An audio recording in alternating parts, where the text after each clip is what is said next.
Hello. Hello. Oh, you got your glasses on too. Oh, that's so funny. I normally take them off for this because the glare is just boom, but I do like them. And Yeah. Look. especially, yeah. um, but I don't know why I put them on anyway. Oh, hey Blair. I don't know why I put them on anyway because like I can't see you with my ring light turned all the way up as it is anyway. Without, So it's like, right. why do I bother? Yeah, I guess I'll keep them off. Um, So how's it going? oh, it's going. T for two. Yes, Tyler. It's T for two again this week, even though I didn't. Yeah, I dropped the ball and I didn't. Well, I didn't drop the ball. No one's expecting the ball. I do the ball for myself, but I didn't like advertise this week because No I mean marketing material. I think we all know why. Like I think we're all equally disorganized and anxious. So I didn't like do any. I'll wave at Carter. I didn't do any like prep. I was just so busy thinking about other bullshit. You know what I Right. mean? I like T for two though. That's also a clever name. Yeah, isn't it cute? It makes me Um, happy. yeah, I think that's so cute. Um, but yeah, that was the purpose of well, not the purpose, but part of the reason I wanted to do. I mean, I feel like we do collabs more weeks than not now, but I wanted to do a collab because I wanted to sort of just give us space to like talk and give each of us space to just sort of talk about whatever we want to talk about, anxieties and fears and joys and all those things and what have you. And it's nice to have someone else to do that with instead of just doing it in a vacuum. You know what I mean? So, um, Do we want yeah. to head in one particular direction more than another? Or like, is there something that comes to mind that you're like, this is what I want to get off my chest right now? Um, hmm. Or, Let's see. or feelings? Or recap of the week? Whatever that looks like for you. Yeah, you know what? I could just do like we could both just do like a purge of like the major events and or feelings of the week, and then if either one of us wants to like, ow, go off on it, then we can. Oh, also, I like the intros at the beginning every week. So, welcome to Afternoon Tea, everybody. I'm Erica. I'm a non-binary individual, and I use they/them pronouns. And this is my friend. Hi everyone, Gianni or G, they them pronouns, also non-binary. Um, yeah, and excited to hold space. Per my usual, I wrote some things down on paper because that's how my brain works. Yeah, so I'm excited to see where the conversation goes. And if Love that. yeah, Yeah. So let's see. So for me this week, it started out with my. I sent, what is it, like 2 weeks now, something like that. I wrote my grandmother a coming out letter that I had talked about a little bit on one of my afternoon teas. Like, my grandmother doesn't know that I'm trans, and like, I just wrote it all out. I had talked about how like I worried about it ruining our friendship or whatever.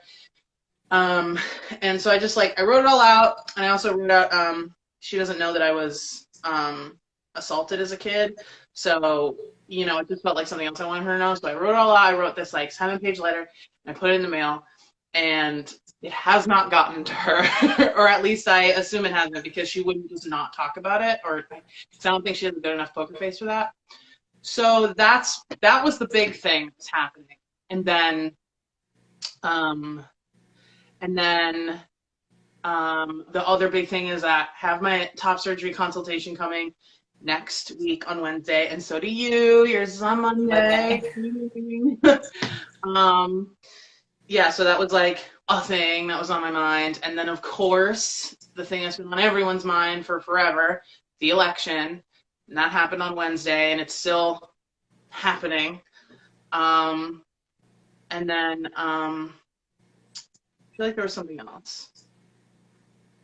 Um, yeah, and just also the stuff that I've talked about before about feeling like I'm like really uh disconnected from everybody lately. Like I just feel really like isolated, like I'm not connecting with people. Like even when I'm talking to people, I feel like we're not connecting really. I don't know what that is, but those are all the things. That's been like my week slash month slash year in review. That's fair. Um, my week, so my consult is on Monday. That has been like something that I can hold on to, like a touchstone of like, it's going to be okay. Just get through Monday. Um, I mean, the biggest thing for me, it goes without saying, like the election drama, um, an ebb and flow, kind of like a roller coaster of feelings there. Um, and I didn't do a very good job yesterday, but today, trying to be very intentional of like seeing beyond the drama, the chaos, the division. It's very easy to go down that way. I'm also very tired of like white performativity. Like, oh my gosh, I can't believe it's so close. I'm like, really? Like, you can't believe that the world is this racist? Like, go fuck yourself. You know what I mean? Like, and I Mm-hmm. had to, but I'm the sort of person that I can like very easily like go down that angry path and like throw the middle finger to everybody, but that accomplishes nothing. Um, Mm-hmm.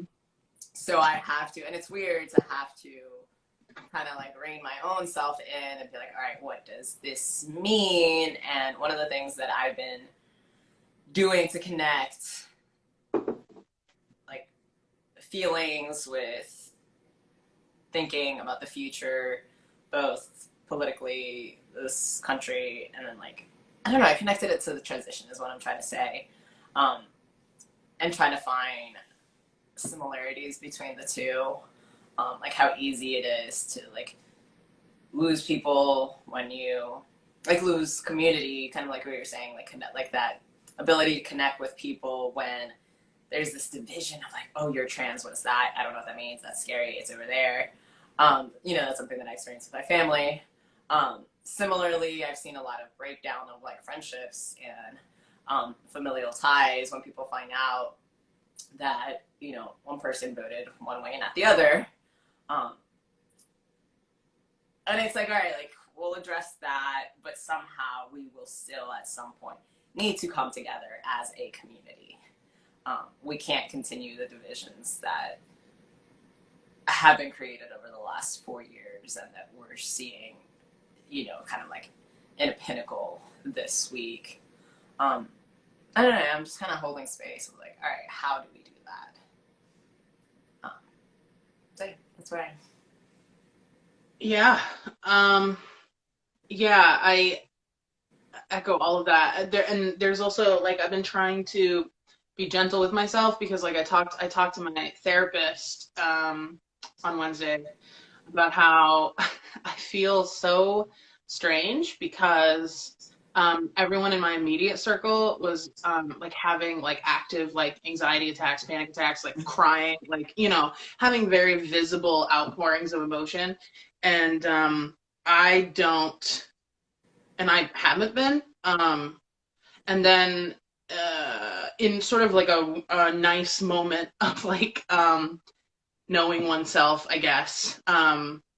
Like that lovely moment where sometimes something happens or you do something and you're like, oh, I know why I do that. Like it just feels nice to like be confident about something in yourself. I realize that like that's just not how I process like trauma and anxiety. Like I'm not a person who it doesn't just come out like that for me. And I've kind of like wished that I was that kind of person, especially like in this past week, because I feel like there's kind of I feel like this is a really weird comparison, but like stick with me here. I don't know. You don't like horror movies. You don't like anything scary. I know that. Or don't, no. But Blair does if he's watching, so. Yeah. But so she might have.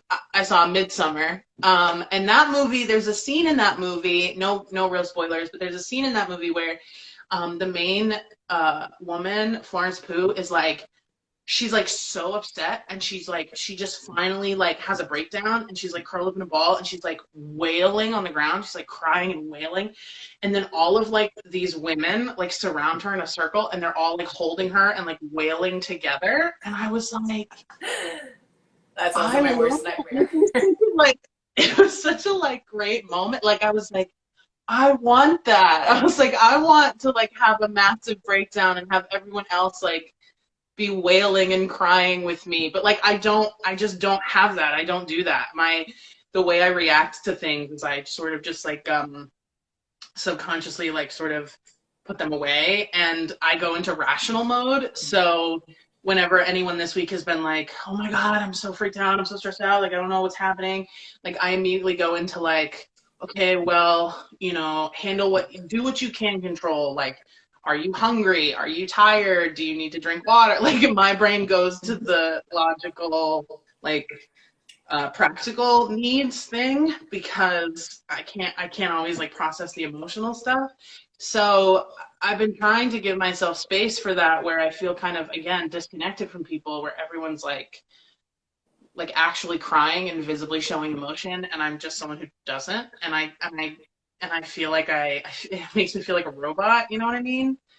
Um and it ties into what you said about like performativity, where it's like how much of that is there's been part of me that I think part of it is, I like when I would get upset as a kid, when I would get hurt or whatever and cry or be upset, my dad, like my mom would like immediately be like comforting me or whatever, but my dad would get really like angry. He seemed like really angry, and he like wouldn't talk. He would get really stony faced.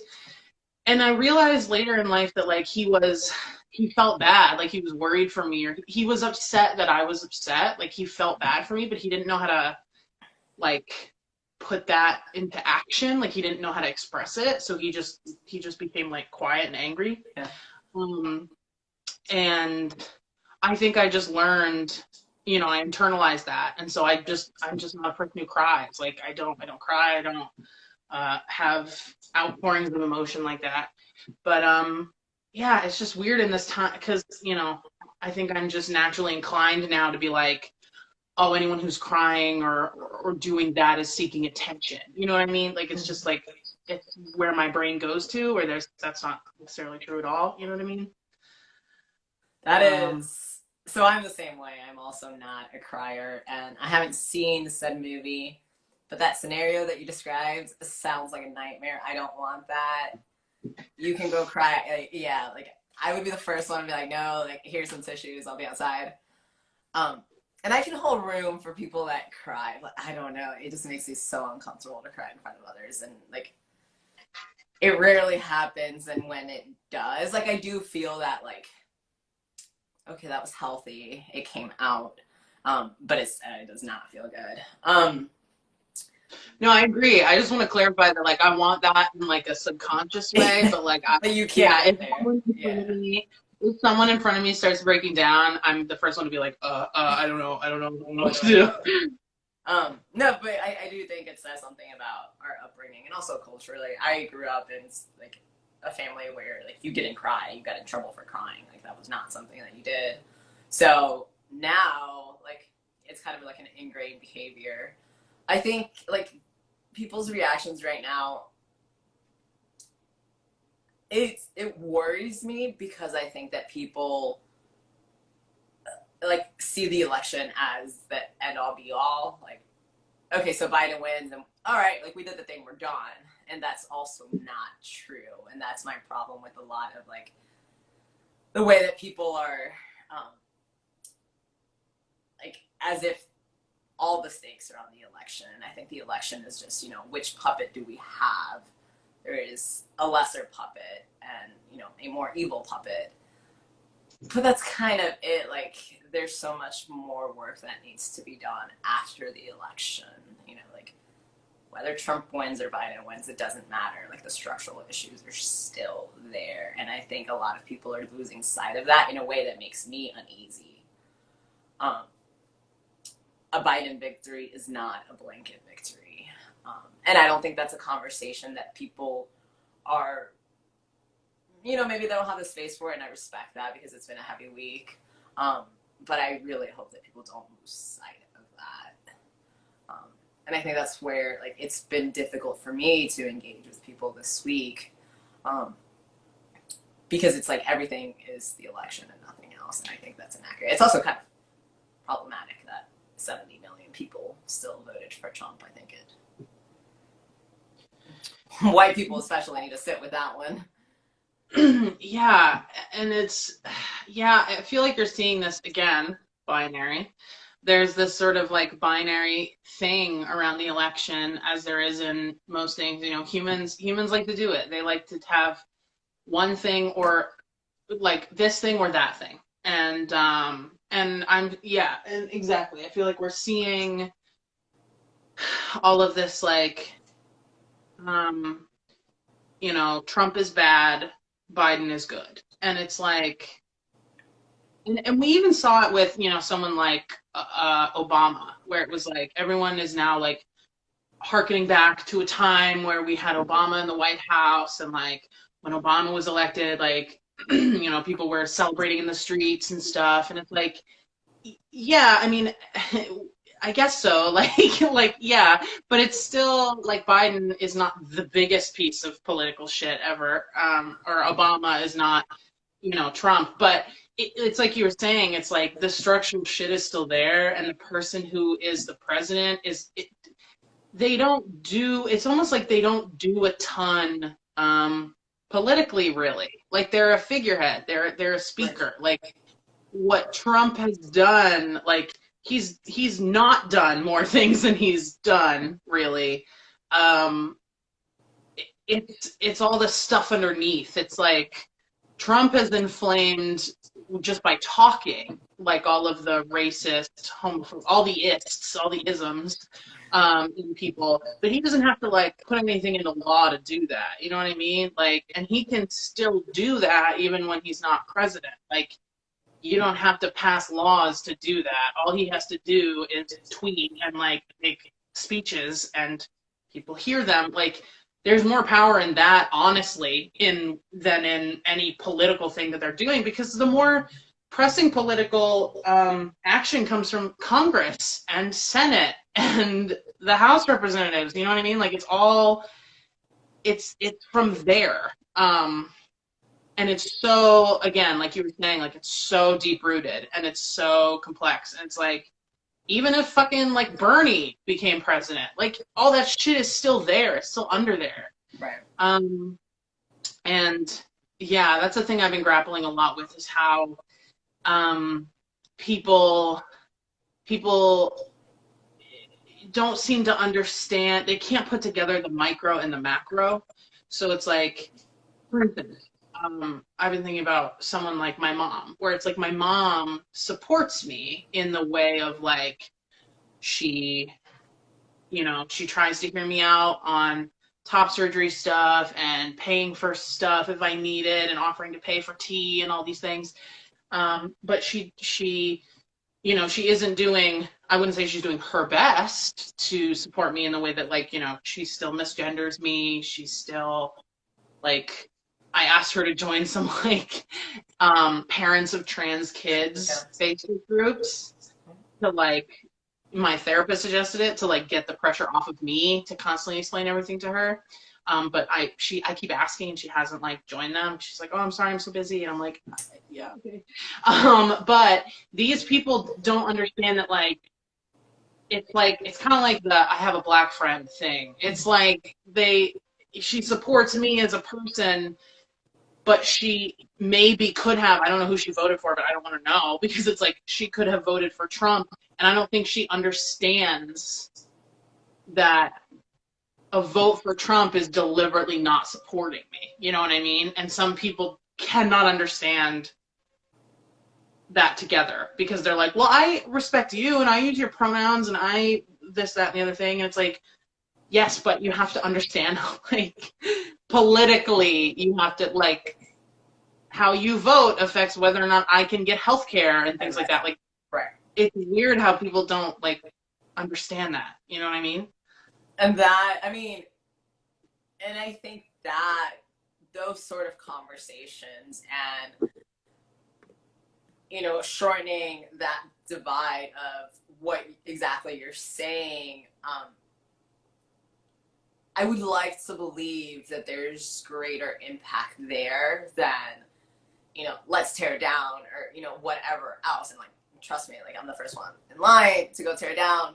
But especially like looking at the numbers this year, if 100 people, if 1,000 people had a conversation with a loved one, with a friend, with a coworker of, hey, please understand that like you can't say that you love me and then do that. Like that this year could have swung states. And you know what I mean? But I think we're not having those conversations because of the binary. It's like you're red, you're blue, it means that, hard line, that's it. And I really don't know what the answer is to that. I would just like to imagine that maybe we could somehow get there. I don't even want to talk about the people that sat this one out and didn't vote. Or voted third party. What's that? Or voted third party, which is like, right. And maybe there's a time and place. Sorry, it's not gonna do. Yeah. No, and I've seen. I was talking to a friend yesterday that his family are vocal Trump supporters and he's gay. And you can't get there with them. Like he explains to me like his frustrations of like they don't understand how a vote for Trump is inherently a vote against me. And I think that says something about how humans are broken down into boxes, and then you know people love the boxes that they can handle, and that you like pick and choose the boxes that they want to love about you, but they don't see you as a whole person. And that's something that is very difficult for me to accept. Like I'd rather not have your love, you know, 10% of your love, than you tell me you love me and then vote for somebody else that's going to take my rights tomorrow. And I think the number of people experiencing that right now is frankly kind of traumatizing. Yeah, definitely. It makes me think about like I got a text from my stepdad a few months ago, and it was like a pretty lengthy text, and like we don't talk a ton, but I mean we talk occasionally, but and he's always been very like Republican, conservative. He used to deliberately post like gender jokes and like right-wing gender memes, like I identify as attack helicopter, like on my Facebook feed, and like I had to unfollow him. Like I'm friends with him on Facebook, but I had to unfollow him because like the shit he would just post all the time. He's actually been getting yelled at on my Facebook because he's been posting like in response to some of my statuses. It's like people have been going off on him, like not realizing that that he's my stepdad. But it's like it's whatever. But he sent me a text the other day, a few months ago, that was like, "Hey, I just want you to know that like we'll never agree on like certain things like politics or whatever, but just know that like I love you and I care about you and I want you to be happy and like that'll never change," or whatever.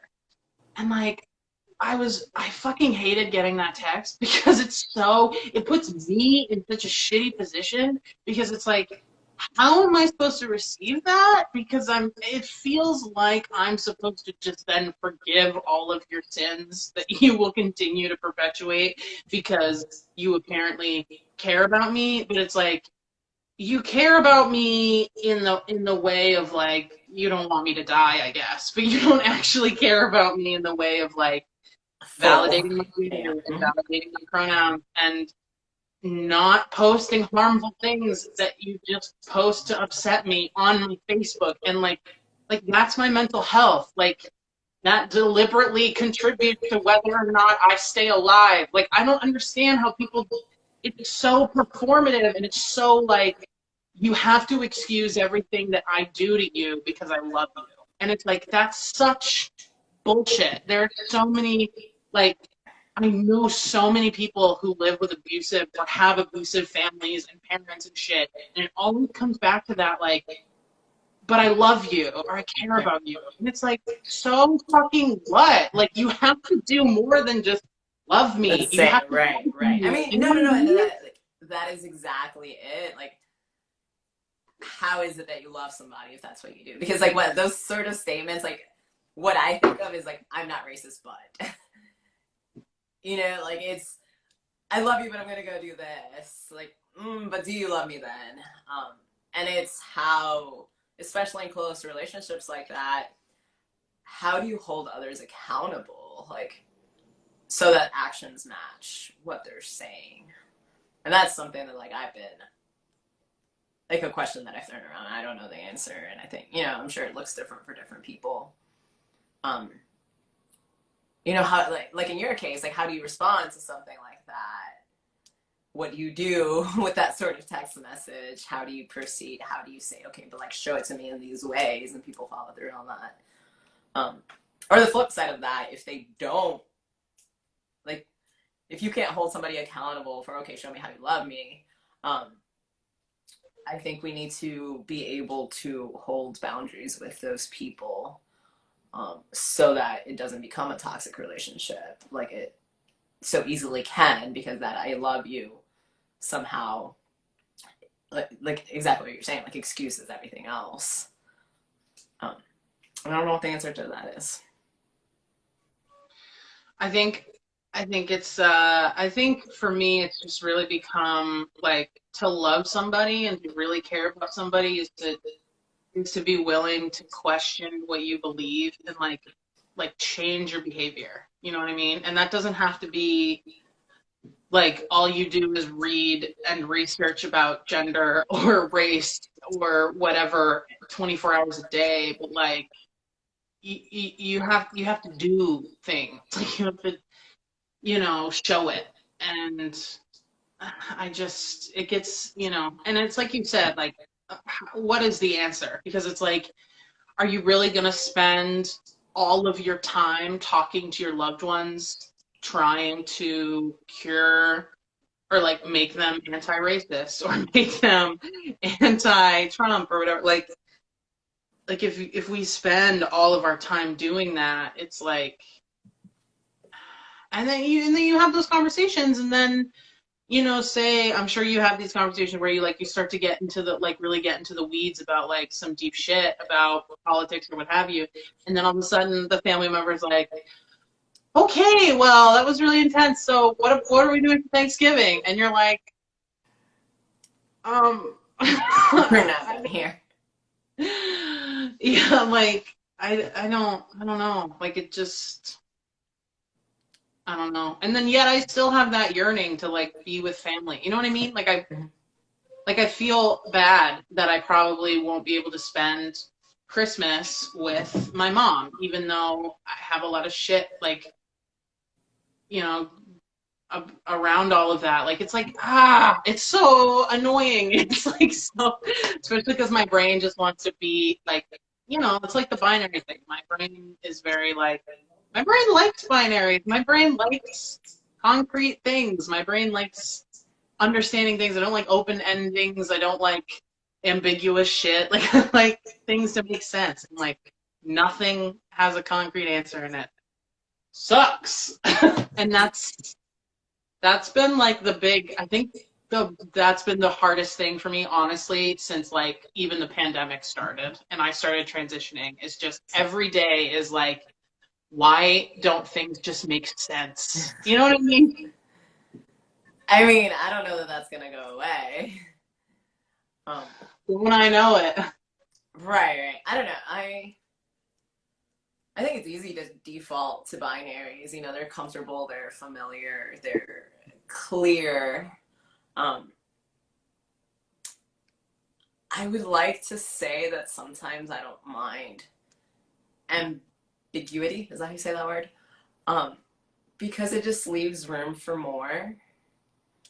You know, like it sounds so maybe so simple, or maybe it sounds dumb, I'm not sure. I feel like if all we hold room for is the binary, then, you know, there's no room to imagine anything else. Um, I think under the pandemic circumstances, there are just one too many question marks, and that also, you know, puts people in a standstill. Um, you know, I don't know what the next 3 months are going to look like, the next 6 months, 9 months, 1 year from now. I don't think anybody does.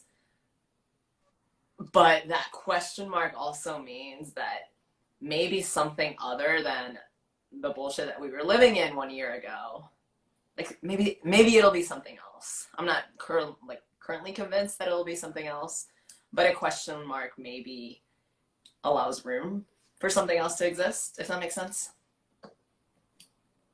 Yeah, I think you just really like blew something open for me because like I think for me my whole thing about like the way I talk about it with my therapist is that like I don't like vague, ambiguous things generally. Like my brain like has a hard time processing them. Um, because to me it feels like I'm being deprived of information. And the way that you just said, like, well, if something's vague or open-ended or ambiguous, like it leaves room for more, or like you can put into it what you want. And like my head was just like, I was like, oh shit, I didn't think about it that way. I like literally have just always thought about it. Like not, and that doesn't mean that like I feel the way about gender or whatever. I just mean like in the literal way that my brain processes things, that when like I watch a movie that's like, super vague and like open ended, my brain is like, what does it mean? I don't understand, and it just like eats itself. But um, God, the way you just you just fucking like really calm, just like flipped me on that, where it was like, yeah, but it also to not have something be definitive means that it could be anything. Is like, okay, I was not prepared for that this day. I was not prepared for that kind of revelation. Um, damn. Yeah. I'd like that you're going to sit with that one for a little while. Yeah, it hit me. Especially this weird, like, Silent Hill siren droning happening outside my window. I don't know what's happening, but like that plus the realization was like, am I astral projecting right now? Like, am I going into a fugue state of like, this is, yeah, everything feels so overwhelming right now. But thank you for putting it that way because, whew, I certainly hadn't thought of it that way. Yeah, I mean, I think, at least for me anyway, like it's the only way that I've been able to uh, manage the plethora of question marks that, um, you know, riddle all of our lives right now. And I don't think they're going to go away, so we have to figure out how to work with them. Yeah, no, I definitely agree. I think the thing that everyone says and the thing that I'm, really trying to do is, focus on the things that are concrete and that you can change or that you have some control over. And so like I think as wild of a time as it is to be like thinking about like I know that both of us are in deep in the top surgery journey now. It's such a weird, scary time to be doing it, but at the same time, oh, same thing with being on hormones too, like transitioning. Like as weird as it is, it's also weirdly like a great time because it is something concrete that you can focus on. And like we've said, like we kind of look forward to Fridays because it's like a thing that happens every week and happens at the same time, and it's the same thing that you do, and like it is something concrete that is doing something. You know what I mean? Right. Okay. And you making that choice to like set a date for surgery, I think like it makes you wonder, or it makes me wonder. It's like, if we didn't have the pandemic, if we didn't have all this stuff going on, like you know, would you have been so inclined to just set a date? You know what I mean? Like, obviously, dysphoria is the main reason that you set a date and are going forward for top surgery, but it's just, you start to think about like the butterfly effect. You start Yeah. to, or I do, and I start to be like, you know, how is all of this like influencing our choices, and like, is it making us more likely to do things or choose things that we can control? You know what I mean? Like, Yeah. even if it's big, scary things, like me writing that letter that may never arrive to my grandmother, or starting tea, or, you know, getting top surgery. Like, those are big decisions, but like, I don't know. I feel like I might be more inclined to make those big decisions right now because everything is so up in the air that it's like, well, this is the thing I know that I want and that I can do. So Might like, as why not well. do Yeah. it? Like, fuck, why not? When did you make the decision to start hormones? I know it was during the pandemic. Um, Yeah. So funny enough, like I decided that it was, you know, I was thinking about it for like several years. And then what made me really decide 100% I was going to start pursuing it is, I was going to play. It was a year ago now, which is mind-boggling. I cannot believe that. A year ago now, I was in a play called Orchid Receipt Service, and it was with Asia Kate Dillon, who, if people don't know, Asia Kate Dillon is the non-binary actor on Billions, and their partner wrote a play, and they were the lead and the producer. And I was in this play, and this play was almost entirely queer people. It was mostly trans people, but even people who weren't trans were queer in some capacity. And to be around, like, it was suddenly to be thrust into this community of like so many trans GNC people that I typically was not around, that it was like every day I would see a new person with a different body or a different experience of gender and a different story about their hormones, or, you know, getting surgeries. And like my friend, like, I know she was in here a second ago, I don't know if she's still in here, but Jojo, she was talking about like she was saving up, she had her GoFundMe for her face plastic surgery. I forget what the procedure was. And she talked about how, like, you know, we talked a little bit about how I was like, oh, that's so scary to like, I haven't thought about like making a GoFundMe or like asking people for money to get like a gender affirming surgery.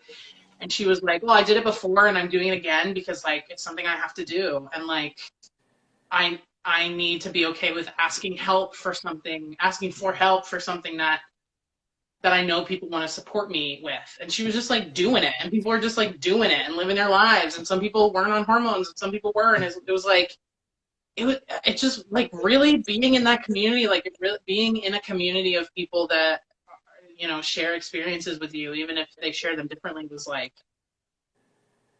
whoa, like really allowed me to like sit in it and be present with it. Whereas before I could just like put it away. You know what I mean? That's awesome. Yeah, and that's when I decided. But like I made the appointment back to start hormones in January, but I had to Okay. wait for Yeah. 3 months because Cal and Lord, like, they're in pretty big demand. So the Okay. appointment was for 3 months. So the pandemic hadn't hit yet. And then I was like, please God, don't cancel this appointment. I've been waiting forever. And then it happened. But thankfully I was able to go about it a different way. But Yeah. how did you decide? Mine was mid-pandemic, so I had researched hormone therapy a while back. I'm talking like 10 years ago, and it was always this thing that I kept at arm's length. Like, I joined like trans groups and read the things, went to the meetings, you know, all of it. And it was always like, in retrospect, it just feels kind of silly in that like I immersed myself in this group and never allowed myself to be like, oh, and this is me also. You know, it was I have this like gravitational pull that I can never like step away from, but I still, you know, and maybe that's, I don't know if it's like internalized transphobia that I had at that time or just like the literal fear that society taught me to have. Um, but it was during the pandemic. You know, I work at the university, so I had, you know, for 4 years been presenting a certain way, like my professional clothing was feminine in presentation. And I had to, pandemic happened, school shut down for an extra week, and then we had to go back in person. And I was just disgusted of having to put these clothes back on. And it was like a flip of a switch. I was like, I'm not doing that, and I am doing this. And I think it might have been like that same day or the next day, I called to schedule an appointment for hormone therapy. Like to say that like 24 hours prior to that, I wasn't thinking like, oh, this is a thing that I want to do that is for me. Because I just never allowed myself to go there. But when I did, it was, you know, 110% like commitment to the cause, if you will. So it kind of was like spurred on by the fact that you had kind of had like a little bit of a break from it. Like you had kind of gotten away from having to present a certain way every day. And then the minute it was like, okay, time to go back, you were like, no. Right. Yeah, that's exactly what and that's something that I think about. Like, obviously, not obviously, but I think that maybe I had grown up with like some visibility or not with the stigma surrounding a trans identity, then maybe I would have allowed myself to go there sooner. And I wonder, like, maybe had the pandemic not happened and I would have just had to, you know, do the performativity day in, day out, like what would have been the catalyst? Like all the pieces were there, you know, I just needed like the catalyst to like set things in motion. And I can't imagine that I'm the only person that something similar happened over the pandemic. And that's why I asked you, like, when you like committed to hormone therapy. I've seen, you know, just a handful of stories online of people like started transitioning during the pandemic. And I think it was something similar, like, oh, I'm in isolation. I'm not getting misgendered. I'm not hearing like this name that I don't identify with. I'm not hearing, you know, incorrect pronouns, because you're siloed in, and then you have to think, all right, like when I do go out, how is it going to be? What can I do about it now? So it's been, I wish, and maybe this is just the researcher in me, I wish that there could be like some study or some statistics on like transition during the pandemic and what those numbers look like and what those experiences are like. How are they similar? How are they different to people that transitioned, you know, prior to? I bet there will be. Like, I bet when we come on the other side, I bet there will be, because like just from the people that I've seen that I follow, like on my Instagram, like, you know, there's been so many posts and so many like comments and like the Facebook groups that I'm in about people saying like it's just really been interesting to see how your dysphoria changes, whether it's positively, negatively, or a little bit of both, by not being so social anymore. Like that giant piece of, you know, I will definitely say that a lot of my dysphoria is social, because like for instance, like I think I can confidently say I am less bothered by my chest than you are, in the way that if I'm going out and I don't feel like struggling to like get myself into a binder, I won't. I'll either just not put anything on under my shirt, which I hate. I don't like that. I don't like the feeling of like nothing there with my chest just out. I don't like that. But that, or like just putting on like a sports bra, like my dysphoria doesn't outweigh the like comfort in that way, but I'm still getting top surgery, you know what I mean? But so when I'm with myself, it doesn't bother me so much. But when I'm with other people, that's when the dysphoria is definitely worse when I'm in a social situation. And for other people, and like we've talked about it before, you know, like you've said that like you're still dysphoric with your body and your chest, like as much just with yourself as you are with other people, right? Right. No, I mean, that's 110% true. I think we hit on this last week recently. Yeah, like it has nothing to do with other people. Like the idea of like showering makes me nauseous. Like, and that's been true forever. And then like in retrospect, it's a little bit frustrating almost. Like, why didn't I understand that sooner? What does that, like, what would life have looked at, like, if I understood dysphoria and how dysphoria presents itself? For me, it definitely arises more at an individual level, less than a social level. Like, it's still triggering at a social level. I'm not going to say I let it slide, but it doesn't, like, get under my skin as much, if that makes sense. Yeah, definitely. Because Yeah. it's different for everybody. And I think people are really finding out in the pandemic, where their dysphoria is more intense. And like some people I've seen saying like, oh, I feel so much better now that I'm not out all the time and like constantly worrying about how I present and like the way I look and deciding what to wear and stuff like that. But meanwhile, other people are like, oh, my dysphoria is the same because, my dysphoria is with my body all the time. Like it's not necessarily when I'm around other people. Like, and all of that's totally valid. It's just so interesting to see that and I'm sure you're right that I think there are a lot of people that in this time have had revelations that have been like, oh, I need to do this. Like whatever that means, whether that means starting hormone therapy, getting a surgery, or or saying no, I'm not getting any of those things. Like, yeah, I think it's a time of stress that sort of it makes you make a decision. But I also think that we should give ourselves space and grace because of the trauma thing. We were saying, like, when you go through trauma of any kind, you're kind of alien in your own body. Like you and your body are kind of like not always on the same wavelength. And I know for me, for a long time, I blamed it on that. You know what I mean? It wasn't like, I must be trans. Like I just sort of was like, the trauma did it. And then I was like, oh shit, maybe it's not just trauma. You know what I mean? Absolutely. And that's why like I always harp on like the importance of visibility and representation like across all spaces, because I think that helps contextualize like, oh, it's not just trauma. Going back to what we were saying, I think I like to believe that like in whatever the future looks like, that maybe in part due to the pandemic and due to the way that social isolation has occurred over the last few months and will probably continue to occur for a few more months, that when we do step back out, like maybe there will be a little bit more room for gender expression. I a little bit think that the mask sometimes help with that. Just in like the smaller, more subtle cues that people hold on to understand, is it the pink box or the blue box? The mask sometimes helps blur that or literally mask that.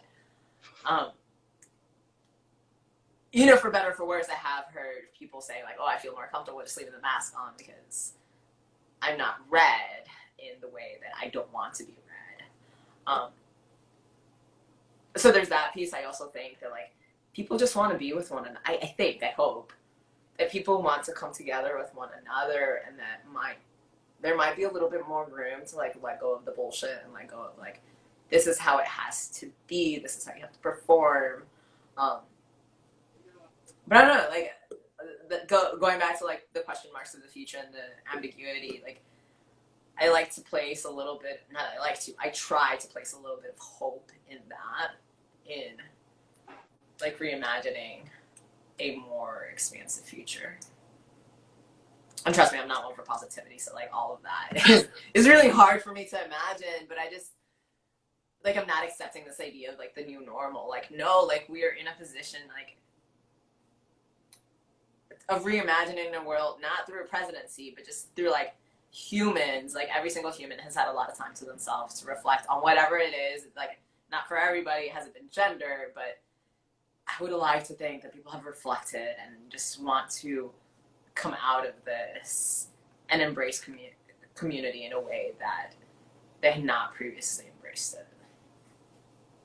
And maybe, Yeah, I think, yeah, I definitely think you've hit on something. It's sort of like are we really going to stand on these soapboxes when it was like, I thought I was never going to see you again, or I thought you were going to die, or I thought, you know what I mean? Like, right. are we really going to stand on ceremony so much anymore? Like, yeah. So I guess we'll find out together. We sure fucking will, whether we want to or not. The only way out is through. Yeah. And How are you feeling about your top surgery consultation in less than a week? oh my God, I'm so excited and so batshit scared. Like I already hate hospitals and like medical shit and talking to doctors and having to be my own, like my mom not saying everything to the doctor for me. Like, oh, I hate it. I hate it. I hate it. But yeah, I'm really excited, but I'm also really very like waiting for the shoe to drop. You know what I mean? Uh-huh. Where it's like, oh, actually, you have this very rare condition that makes it so you can't get top surgery or some bullshit. You know what I mean? You're going in person though, right? Or is it telehealth? Yeah, I believe so. I believe I'm going in person. Yeah. Um, yeah. How are you feeling about it? I'm stoked. Like I can't wait. I was going to do telehealth just because it's a like 2.5 hour drive for me, but we're going in person. Um, I am excited to like get the details, and I think getting the details will make it feel more real.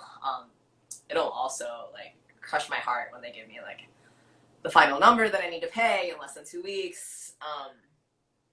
But it's hard for me to get excited about things until they are more tangible.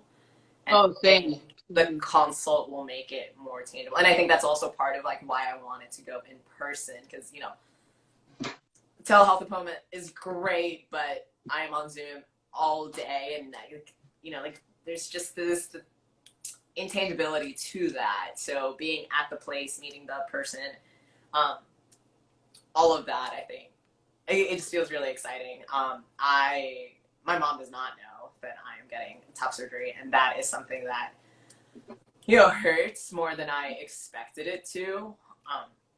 I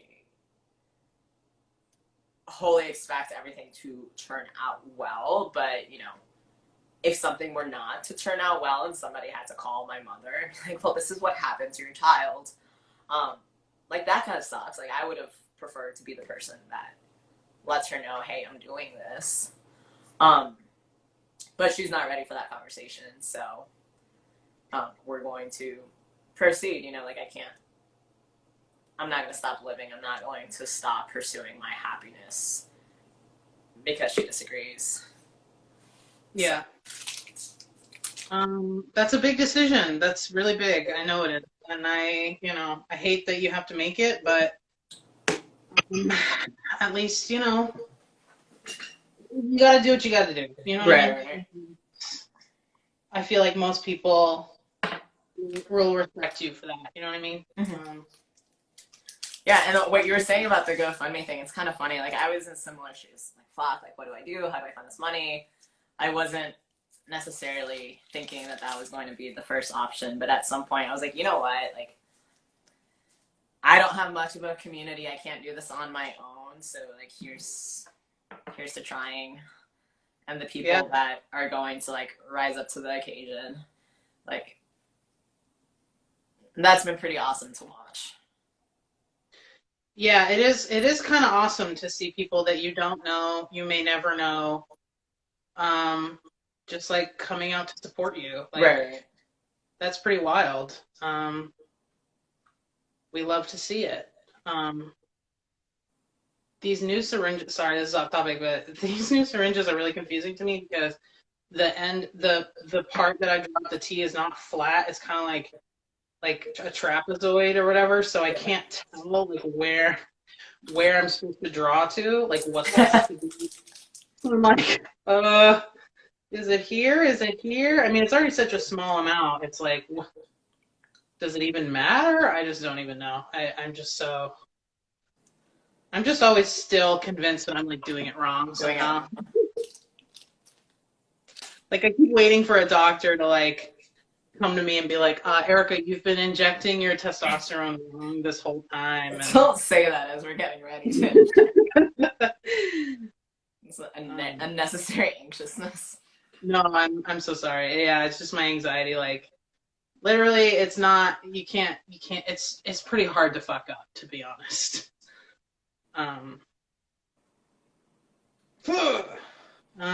Yeah. I think we should both. Do you still have your taco band-aids? Because my partner's mom sent me the 3D taco. Gosh. I can, if you give me 10 seconds, I can run and get one. I have only regular band-aids. Hold on. I'm gonna grab one. Yeah, for everyone, I said that I have all these 3D band-aids that she sent me already, but my friend Gianni has the 3D ones that are tacos. And I was like, oh, I wish I had the tacos. And then all of a sudden in the mail one day, here are the tacos. That's like, oh, awesome. What a small, lovely thing. Here we are. Amazing. I have left leg today. We know it's not my favorite leg, but I'm trying to make amends. I also have left. Did I tell you I have a taco tattoo? So the taco is... You do? Oh my god! Wait, where is it? Oh, I don't know how I'm going to show this. Where is it? Right there. Oh my god, yes! Amazing. I love it. That's so fun. It is. Again, I don't know why I continue to try and measure where I need to put my needle, because I don't know if you have this, but I have 2 little dark patches of hair exactly on. No. Yeah. All right. Are you ready? You good? Okay. Yep. Okay, great. Okay, we're gonna take some deep breaths, everybody. Feel free to join in. Deep in through your nose, belly breath. Ready? And another one. And out. Release all of that bullshit. Okay. Ready? Here we go. And 3, 2, 1, go. Ow, that one hurt. Yeah, it did. 100% hit a little baby capillary or something that time because it did not feel good. Ow. Do you use the 25 gauge? Yeah, I use the what is it? I use the 18 to draw and then the 25 to inject. Yeah. Is that what you do? Correct. Same. I found a 27 today. I was like, no. I'll stick 27? Yeah, a 27 gauge. I don't know why, but I use the... With your needles or somewhere else? What's that? In with your needles at like your just one. Yeah, I have no idea why. Just one. You're like, here's a freebie. Yeah. You want to get wild one day. Well, and then I saw it's much shorter, so I was like, not today. We're not going to play around with this right now. Yeah, sometimes I didn't realize that like not all needles, I mean, I guess I had never thought of it, not all needles are the same length. The same length, yeah. Yeah, because I saw some needles like when I was shopping for them and they were like this long and I was like, oh no. We're not doing that. Not doing that. Absolutely not. Because you don't need it to go that long anyway. Like, right. It just makes me think of people. Not that I think I ever want to be pregnant and have a child, probably not. But when people talk about getting like the epidural or whatever, and the needle is no, absolutely not. Nope. No. It makes me cringe. I think I would get up out of the bed and be like, actually, I think I'm just gonna be outside. Like, I can't do this. Call my doula. Yeah, like you know what? I'm having a water birth. I'm leaving. I'm going home. I'm having a water birth. Yeah, I bled a bunch again today. Not a bunch, not a ton. Yeah. Well, you said he might have hit a capillary. Yeah, I've definitely nicked one because it's just that little sharp pain. You feel, yeah. You can kind of Yeah. like feel it piercing through. I don't know if that's happened to you, where you like can feel like the needle going through the muscle. Yes, 100%. Like it's sort of like it's just like and then the pain stops and you're like, I definitely just severed something and I hate the idea that I am able to do that. I hate that. I hate that. But yeah, at least I know that that's just like a normal, regular thing that happens, and you have millions of capillaries in your body, and your body's going to be fine. It's gonna be fine. But I still don't like the idea that I can do that. It feels like my body's mad at me. It makes me feel bad now. I'm like, oh, sorry, body. Sorry that I did that to Sorry, you. yeah, I didn't mean to do that. There's no other way. I'm not trying to hurt you, I promise. This is good for you. We both want this, believe me. Yeah, we do. I didn't bleed at all, which was curious. Oh, well, But listen. nice. Yeah. Love that for you. Mm-hmm. I also hate it when sometimes you get the little bit of tea that comes back out because I'm like, Oh, dude, I already like take that. so little. I already take so little. I cannot afford to have you rejecting it. Get back in there. Get back in there. Yeah. Kind of want to look Yeah. at it. Have you ever like thrown up right after you've like taken a medication and you're like, do I have to take that medication again? Like that happened to me once and I was like, wait. It's like, do I have to take the meds again, or am I gonna kill myself if I take the meds again? Thankfully, that has not happened. I mean, if it did, maybe when I was really young, but Yeah. I also, this is totally random, but now that we're in weird medical stories, I one time woke up in the middle of the night in college in my loft bed, and my nose was running, and I kept like swiping at it, like in my sleep, and then it finally like woke me up. Like I was like, ugh, and I was like, I gotta get a tissue or something, and I looked down, and there's blood all over me, and I was like, oh, because if other people are bleeding, I don't care. But the minute it was on me, I was like, oh my god, and it's like midnight or later, and I get up, and my nose is bleeding. And I forgot whether you're supposed to put your head back or forward when you have a nosebleed. I couldn't remember. You're just alternating between the two. Yeah, I was like, ugh, ugh. And so I put it back. And I was on my phone looking it up to see. And as Google was like, do not put your head back. You will swallow the blood and you will throw up.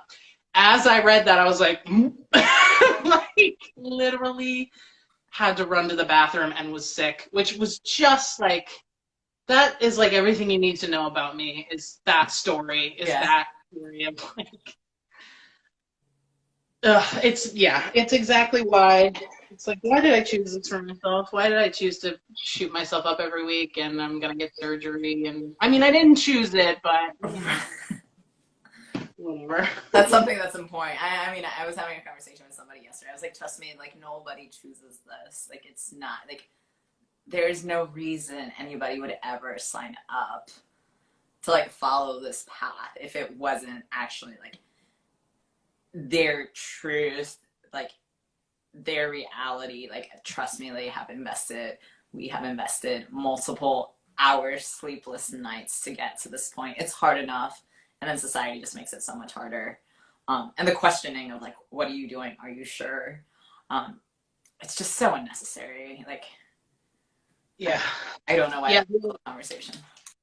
Yeah, the idea that people have the idea of being trans like forced upon them, or that it's just like internalized misogyny for AFAB people, or all this other shit that like people like J.K. Rowling believe. It's like, I don't think do you really think that people are that it's so simple to go up to a person and be like, hey, you know what you should do? Inject yourself every week and invest lots of money and time and pain in surgeries or social interaction. Like nobody on earth is like, yeah, sounds good. Right. God. And the fact that we even have to have that conversation is pretty wild. Yeah. Right, yeah. But yeah, I don't know. I think it's good. I think it's definitely become a lot more normalized, especially I've had some friends of mine say, they ask me about my injections now, and they ask me about like surgery, and they ask me about things. So like it's definitely a lot more. I think it's good. I think it's becoming more like normal, and it's just a thing that like some people do. You know what I mean? I hope that is the case. Yeah. I mean, to bring it all together, it's just a question of like continue asking the questions, continue having the conversations. I think conversations is really like, I don't know, it's like the underdog of heroes and like of things that has the potential to change for the better. And I don't think we're using conversations enough as a tool to get there and to improve. Not just like a trans narrative, but you know, all the broader narratives that need to be reformulated. Yeah, 100%. Whew. I think we both needed that. That was a lot. That was a good hour. Yeah, and yeah, need a good purge every once in a while. You know what I mean? Yeah. Yeah, but that's another week in the back. And well done, everybody. Monday and Wednesday, top surgery consults. Woo! I'm gonna post Gianni's GoFundMe in the comments or whatever, the description of this video. I'm gonna try and get this one up on YouTube like pronto, and then start doing the backlog. I'm really trying to get them up on YouTube because people have said that like it's better, like, or easier for them to see it on YouTube. Whatever. Yeah. So I'm gonna do that. Yeah, and everyone hang in there and take care of yourselves. Be gentle with yourselves. And yeah, thanks for being here. And have a good week, Gianni. You as well. Yeah. We'll do it again soon, and we'll talk about consults. Yeah. Next week will be like consult debrief. Yes. I love it. Great. Thanks, everybody. All right. Love you all. Bye.